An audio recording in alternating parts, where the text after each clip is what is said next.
लेकिन आपने किससे पूछकर ये सब किया? मैंने कहा था जीजी को शगुन भेजने की कोई जरूरत नहीं है। अरे हमारी बेटी शीना की शादी तय हो गई है, शादी का कार्ड खाली तो नहीं भेज सकता था, कुछ तो भेजना ही था। अरे लेकिन आपको मुझसे पूछना तो चाहिए था।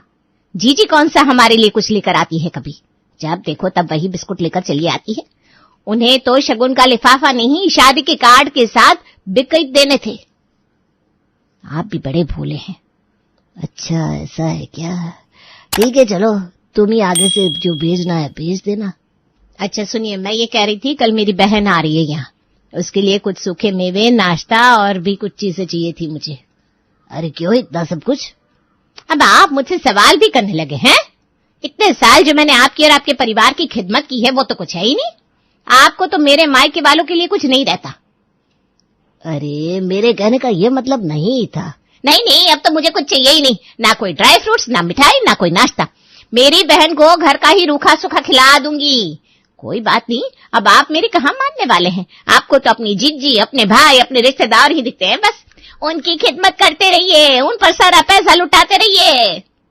पापा जब देखो आप मम्मी को रुलाते रहते, आपको तो बस बहाना चाहिए मम्मी को सुनाने का, मम्मी को रुलाने का। मम्मी अब चिंता मत कीजिए, मैं लेकर आती हूँ आपको जो भी चाहिए। अरे सॉरी, मेरे कहने का ये मतलब नहीं था, मुझे माफ कर दो।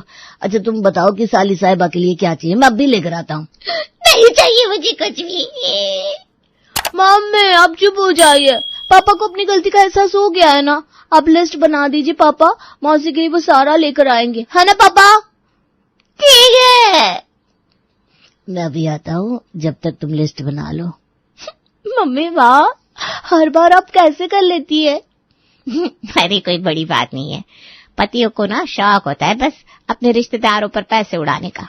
इनको हमेशा ही काबू में रखना चाहिए, और अगर गुस्से से डांट से काबू में नहीं आते हैं तो इमोशनल करके भी काम निकाल लेना चाहिए।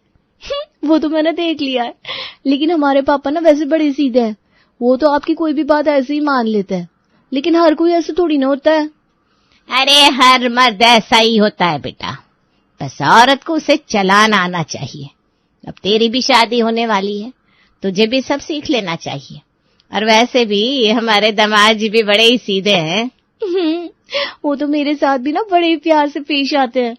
इसीलिए तो कह रही हूँ अभी से सीख ले, शादी के बाद ये गुण बड़े ही काम आने वाले हैं। हाँ मम्मा। शीना की शादी विक्रम से जल्दी होने वाली थी। विक्रम एक अच्छे घर से था, काफी समझदार लड़का था। उसकी एक बड़ी बहन थी जिसकी शादी हो चुकी थी, और बस घर में उसके माता पिता ही थे जिनकी वो बड़ी इज्जत करता था। विक्रम देख तो, शीना के लिए इनमें से तुझे कौन सी अंगूठी पसंद है? माँ मैं क्या बताऊं, आपको जो पसंद हो वो देख लीजिए। अरे फिर भी तेरी बीवी है, तुझे पहनानी है उसे अंगूठी, तुझे तो पता ही होगा उसे क्या पसंद है क्या नहीं। माँ मुझे आप पर पूरा भरोसा है कि आप कुछ भी गलत पसंद नहीं करेंगे उसके लिए, इसलिए आप जो भी पसंद कीजिए मैं शीना को पहना दूंगा। आजकल के बच्चों से बिल्कुल अलग है हमारा विक्रम।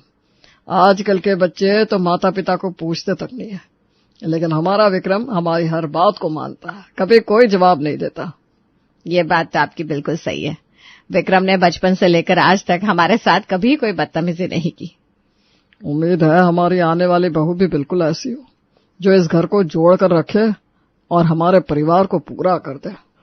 विक्रम के माता पिता जिस तरह की बहू की उम्मीद लगाकर बैठे थे, शीना उससे बिल्कुल ही अलग थी। उसने बचपन से ही अपनी माँ को, अपने पापा को कंट्रोल करते हुए देखा था, इसलिए उसके दिमाग में भी यही था कि शादी के बाद वो भी विक्रम को अपने हाथ में रख सके। शीना और विक्रम की शादी हो गई और दोनों दरवाजे पर खड़े हैं। शीना बहू तुम यहीं रुको, मैं अभी आरती की थाली लेकर आती हूँ। मुझे लगा था यहाँ मेरा बहुत धूमधाम से स्वागत होने वाला है, लेकिन यहाँ तो माँ जी ने कुछ खास किया ही नहीं। इतना सब तो किया है, फूल सजाया है, आरती की थाली लेकर आई है, यहाँ उन्होंने अपने हाथों से तुम्हारे वेलकम के लिए रंगोली बनाई है, और क्या चाहिए था तुम्हें? फिर भी मुझे कुछ खास नहीं लगा, ना डेकोरेशन अच्छा है ना ही रंगोली। शीना तुम्हें ऐसा नहीं कहना चाहिए, मेरी माँ ने इतने प्यार से सब कुछ किया है तुम्हारे लिए, और तुम हो कि इन चीजों को कुछ खास नहीं कह रही हो। मुझे ये बात बिल्कुल अच्छी नहीं लगी। शीना बहू इस कलश को गिराओ और अंदर आ जाओ। जी। मैंने तुम दोनों के लिए मीठे में खीर भी बनाई है, लो थोड़ी सी खा लो बेटा। माँ जी आज पूरा दिन शादी में मैं बहुत थक गई हूँ, मैं जा रही हूँ अपने कमरे में, ये सब कल खा लूंगी। ठीक है बेटा, कोई बात नहीं।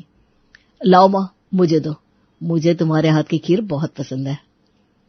शीना ने तो आते ही अपने रंग दिखाने शुरू कर दिए थे, लेकिन उसने विक्रम को जितना सीधा समझा था वो इतना सीधा था नहीं।